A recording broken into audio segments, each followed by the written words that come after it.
उसके बाद हमें क्लासिफिकेशन में देखना है। क्लासिफिकेशन जो होता है, सबसे पहले हम क्लासिफिकेशन को किसी भी फाइलम के पढ़ने से पहले क्या देखते हैं कि किस बेसिस पे इनका क्लासिफिकेशन किया गया और किस साइंटिस्ट ने कब किया है।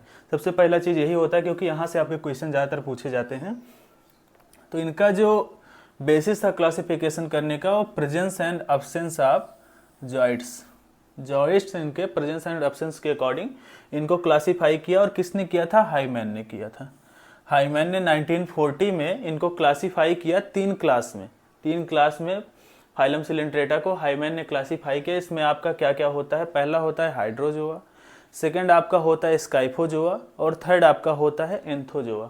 तो 3 क्लास में हाईमैन ने इनको क्लासीफाई किया था, Hydrozoa, Scyphozoa and last is Anthozoa. तो हम लोग 1 बाय 1 करके क्लास के बारे में जान लेते हैं, उनके 1-2 एग्जाम्पल्स को जान लेते हैं, फिर हमें टाइप स्टडी करनी है तो हम वहाँ पूरा पढ़ेंगे। तो क्लास हमारा जो पहला है हाइड्रोजोआ, इसमें क्या होता है? ये एनिमल आपके दोनों जगह पाए जाते हैं, मैराइन वाटर में भी पाए जाते हैं और फ्रेश वाटर में भी पाए जाते हैं। मैराइन और फ्रेश वाटर दोनों जगह प्रेजेंट होते हैं, और ये पॉलीमार्फिज्म को प्रेजेंट करते हैं, पॉलीमार्फिज्म को एग्जिबिट करते हैं। मेटाजेनेसिस जो होती है इनमें देखी गई है, अल्टरनेशन ऑफ जनरेशन भी इनमें होता ही है। एग्जाम्पल इसका जो बेस्ट है वो आपका क्या है? हाइड्रा। हाइड्रा जो है आपके वो क्लास हाइड्रोजोआ के मेंबर होते हैं। ट्यूबुलेरिया, ओवेलिया, प्लूमेरिया, ये सब जो भी होते हैं आपके क्लास हाइड्रोजोआ के मेंबर होते हैं। और यहाँ पे जो सबसे इंटरेस्टिंग बात है देखने की, वो क्या है? फाइसेलिया, बेलेला और पॉर्पिटा, जो कि इसी क्लास का एक ऑर्डर है, साइफेनोफोरा। ऑर्डर साइफेनोफोरा के मेंबर होते हैं आपके फाइसेलिया, बेल्ला और पॉर्पिटा। यहाँ पर हम लोग एक इंटरेस्टिंग चीज़ देखते हैं कि इन 3 एनिमल में highest degree of polymorphism present होती है। हाईएस्ट डिग्री की पॉलीमॉर्फिज्म जो होती है पूरे एनिमल किंगडम में, वो सबसे अच्छी अगर कहीं होती है तो क्लास हाइड्रोजोआ के ऑर्डर साइफेनोफोरा के जो मेंबर्स होते हैं, दैट इज फाइसेलिया, बेल्ला और पॉर्पिटा, इनमें पाई जाती है। और इनमें क्या प्रेजेंट होता है? आपका निमेटोफोर प्रेजेंट होता है।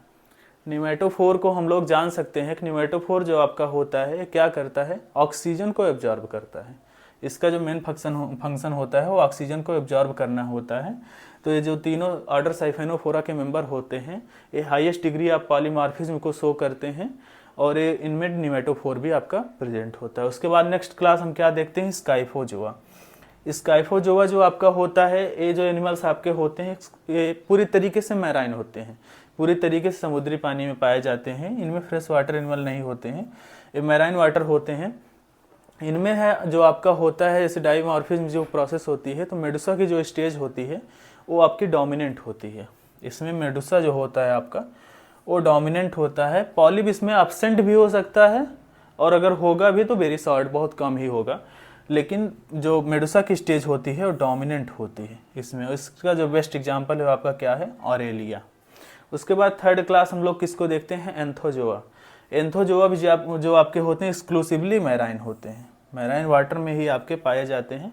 ये जो होते हैं इनकी पॉलीपाइड स्टेज होती है, पॉलिप यहाँ पर डोमिनेंट होता है, मेडुसा यहाँ पर एब्सेंट होता है।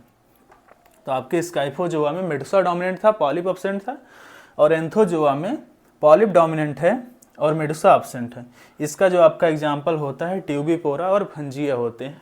तो हम लोगों ने क्लासिफिकेशन में क्या देखा कि presence and absence of joints के अकॉर्डिंग इनको क्लासीफाई किया गया है।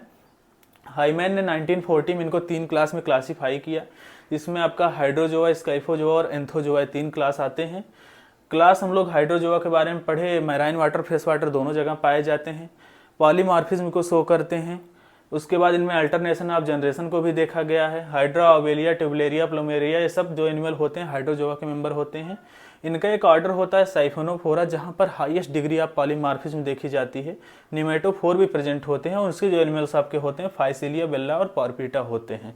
यहाँ से क्वेश्चन पूछा जाता था कि हाईएस्ट डिग्री ऑफ पॉलीमॉर्फिज्म किस एनिमल में प्रेजेंट होता है, तो फाइसेलिया में होता है आपका। क्लास दूसरे में हम लोगों ने देखा स्काइफोजोआ में, तो पूरे तरीके से मैराइन वाटर में पाए जाते हैं।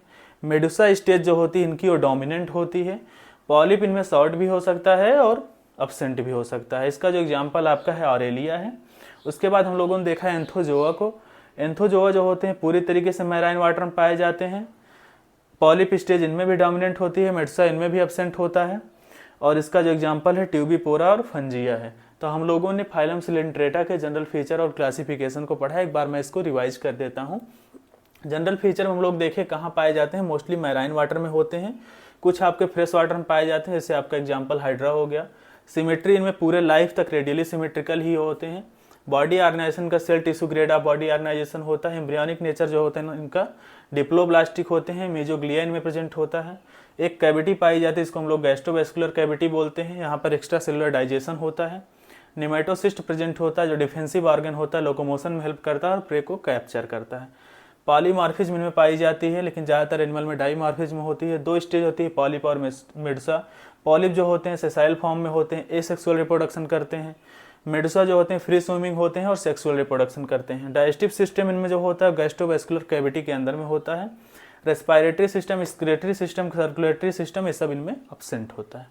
रिप्रोडक्शन जो होता है दोनों तरीके से हो सकता है, एसेक्सुअल भी और सेक्सुअल भी। एसेक्सुअल जो होता है बर्ड के थ्रू होता है, रीजनरेशन के थ्रू होता है, पॉलिप स्टेज में होता है। और सेक्सुअल रिप्रोडक्शन जो होता है यहाँ पर गैमेट का फॉर्मेशन होता है, स्पर्म और ओवम का फॉर्मेशन होता है, इनडायरेक्ट इनका डेवलपमेंट होता है। लार्वा का नाम प्लेनुला लार्वा होता है और metagenesis that is alternation of generation में प्रेजेंट होता है। क्लासिफिकेशन जो है इनका बेसिस जो है इनका अब्सेंस एंड प्रेजेंस जो होते हैं जॉइंट्स, उसके अकॉर्डिंग इनको क्लासीफाई किया गया है।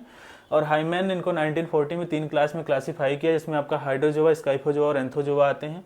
हाइड्रोजोआ के जो मेंबर होते हैं मैराइन और फ्रेश वाटर दोनों जगह पाए जाते हैं। पॉलीमॉर्फिज्म इनमें प्रेजेंट होती है। मेटाजेनेसिस की प्रोसेस जो है इनमें ऑब्जर्व की गई है। हाइड्रा, ओबेलिया ये सब सारे आपके हाइड्रोजोआ के मेंबर होते हैं। इनका एक ऑर्डर होता है साइफेनोफोरा, जहाँ पर हाईएस्ट डिग्री ऑफ पॉलीमॉर्फिज्म देखी जाती है। यहाँ पर निमेटोफोर भी प्रेजेंट होता है। इसका जो एग्जाम्पल है फाइसेलिया बेल्ला और पॉर्पिटा होता है। उसके बाद हम लोग देखें स्काइफोजोआ को, जो कि पूरी तरीके से मैराइन वाटर में पाए जाते हैं। मेडुसा स्टेज इनकी डोमिनेंट होती है। पॉलिप स्टेज में एब्सेंट भी हो सकता है, फिर वेरी शॉर्ट हो सकता है। इसका एग्जांपल आपका ऑरेलिया होता है। उसके बाद थर्ड हम लोग देखें एंथोजोआ को, जो कि पूरी तरीके से मैराइन वाटर में पाए जाते हैं। यहाँ पर आपकी पॉलिप स्टेज डोमिनेंट हो जाती है, मेडुसा एब्सेंट हो जाता है। इसका एग्जाम्पल आपका ट्यूबिपोरा और फंजिया है। जो आपका यहाँ पर पॉलीमॉर्फिज्म देखने को मिला है, सिलेंट्रेट्स का मेन फीचर होता है।